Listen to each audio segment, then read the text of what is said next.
দেশের জনগণের ভাগ্যে পরিবর্তন আসবে না। আমি ইসলাম নিয়ে কেন গর্বিত? আল্লাহ আমার ইসলাম মনোনীত করেছেন, পছন্দ করেছেন। আমি ইসলাম নিয়ে এই জন্যই গর্বিত। ইসলাম ছাড়া অন্য কোনো ধর্মমত আল্লাহর কাছে গ্রহণযোগ্য হবে না। আমি ইসলাম নিয়ে এই জন্যই গর্বিত। ইসলাম এমন এক ধর্মমত, ব্যক্তি, সমাজ, রাষ্ট্র, অর্থনীতি, যেখানে যে সমস্যা আছে, আমি তো বলি ব্যবসা করতে চাও, ইসলাম নিয়ে ব্যবসা করো। আল্লাহর কসম, দুনিয়াতেও সফল, আখিরাতেও সফল। অর্থনীতি, রাষ্ট্রনীতি, যেখানে তুমি প্র্যাকটিস করতে চাও না কেন, ইসলামের ধারা অনুযায়ী করো। দুনিয়াতে সফল, আখিরাতে সফল। আজকে তোমরা যারা রাজনীতি করছো, তোমাদের কাছে ইসলাম পছন্দ না। তোমরা কেউ জাতীয়তাবাদের স্লোগান দিয়ে থাকো, তোমরা কেউ ডেমোক্রেসির স্লোগান দিয়ে থাকো, তোমরা কেউ সোশ্যালিজমের স্লোগান দিয়ে থাকো, তোমরা কেউ ধর্মনিরপেক্ষতার স্লোগান দিয়ে থাকো। আমি তো বলি ইসলাম অনুযায়ী রাজনীতি করো, ইসলামের স্লোগান দাও। 5 বছর নয়, 50 বছর ক্ষমতায় থাকবে, ইসলাম মেনে রাজনীতি করো। 56,000 বর্গ মাইলের বাংলাদেশ নয়, গোটা পৃথিবী রাজত্ব করতে পারবে। কে বলেছে সোশ্যালিজম, সমাজতন্ত্র দিয়া সোভিয়েত ইউনিয়ন একযোগ পরিচালিত হতে পারে নাই? খণ্ড বিখণ্ড হয়ে গেছে। ডেমোক্রেসি দিয়া 100 বছর বিশ্ব চলে নাই। জাতীয়তাবাদ দিয়া বাংলাদেশও চালানো সম্ভব হচ্ছে না। আমি তো বলি বিশ্ব শাসন করতে চাও, মর্যাদার সঙ্গে মাথা উঁচু করে এই মুসলমান বেঁচে থাকতে চাও। তুমি কি দেখো না আজকে 1.5 কোটি ইহুদির মোকাবেলায় 200 মুসলমান, 200 কোটি মুসলমান দাঁড়াতে পারছে না? কেন জানো? ফর্মুলা মানবা আমেরিকার, তাদের গোলাম হয়ে যাবা। ফর্মুলা মানবা ভারতের, তাদের গোলাম হয়ে যাবা। ফর্মুলা মানবা রাশিয়ার, তাদের গোলাম হয়ে যাবা।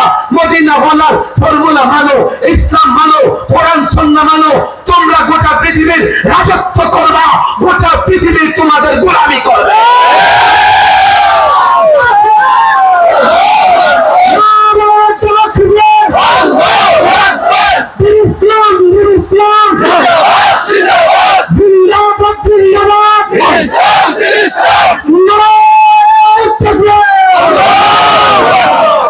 আলেম ওলামা, অনেক ছাত্র জনতা এখানে আসে, আপনারা আমার সঙ্গে একমত হবেন, এই জন্যই তো মাহফিলে এসেছেন।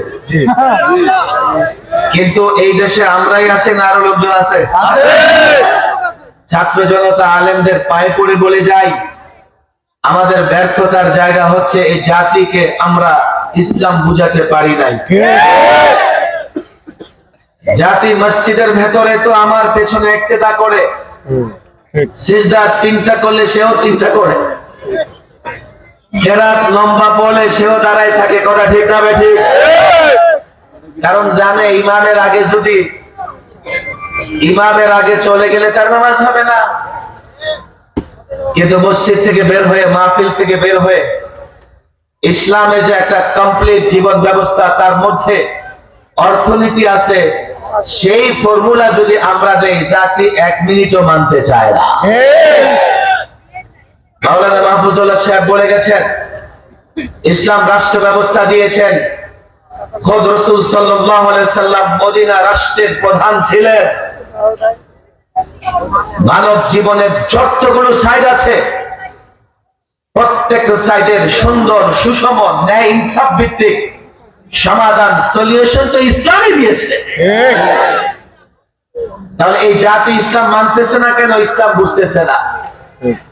আমাদের জন্য বড় চ্যালেঞ্জ হচ্ছে প্রত্যেকটা মুসলমান যুবক, শিক্ষিত, অশিক্ষিত, দোকানদার, ব্যবসায়ী, যৌক্তিক জায়গা থেকে ইসলাম বুঝানো। যৌক্তিক জায়গা থেকে ইসলাম মানো। তুমি যেই পেশায় আছো, ইসলাম মেনে হালাল ভাবে সে পেশায় থাকো, দুনিয়াতেও সফল, আখিরাতেও সফল। কথা ঠিক না ঠিক?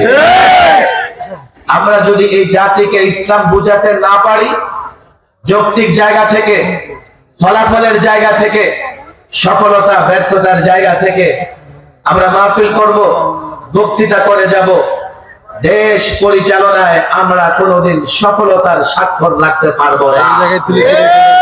কেননা আমরা যারা ইসলামে মৌলিকভাবে ইসলামকে বিশ্বাস করি, ধারণ করি,